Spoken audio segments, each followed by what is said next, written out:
क्या बंगाल में 2026 की जीत ने पॉलिटिक्स का भ्रम तोड़ा? देखिए, 2026 के नतीजों ने बंगाल की राजनीति को वो भ्रम तोड़ा जिसे दशकों से अटूट माना जा रहा था। लंबे समय तक ये माना जा रहा था कि बंगाल में बीजेपी तो आ ही नहीं सकती, ये बाहरी पार्टी है, हिंदी पार्टी है, श्यामा प्रसाद मुखर्जी की सोच वाली पार्टी है, लेकिन बंगाल में काम नहीं चलेगा। लेकिन अब उसी बंगाल में भगवा सरकार बन चुकी है, उससे केंद्र में शुवेंदु अधिकारी है। यह सिर्फ सत्ता परिवर्तन नहीं था, बल्कि उस राजनीतिक सोच का टूटना था जिसमें ममता बनर्जी को लगभग अजय माना जाने लगा था। चुनाव प्रचार के दौरान टीएमसी ने पूरी ताकत झोंकी, लेकिन नतीजों ने साफ कर दिया कि बंगाल का एक बड़ा वर्ग अब ममता से दूर जा रहा है। राजनीतिक जानकारों का मानना है कि शुवेंदु अधिकारी ने इस चुनाव को सिर्फ पार्टी बनाम पार्टी नहीं रहने दिया, उन्होंने इसे स्थानीय पहचान, सम्मान, राजनीतिक थकान जैसे मुद्दों से जोड़ा।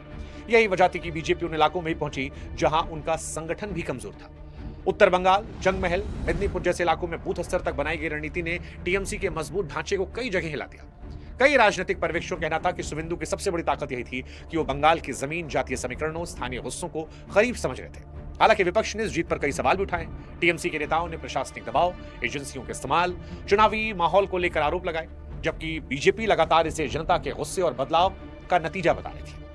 लेकिन आरोप और जवाब के शोर के बीच एक बात साफ दिख रही थी कि बंगाल की राजनीति अब पुराने रास्ते पर लौटने वाली नहीं थी। और इसी चुनाव के बाद शुवेंदु अधिकारी सिर्फ मेदिनीपुर या फिर नंदीग्राम के नेता नहीं रहे, बल्कि पश्चिम बंगाल की उस नए दौर की राजनीति के सबसे बड़े चेहरे बन गए जिसने बंगाल की सत्ता का पूरा संतुलन बदला।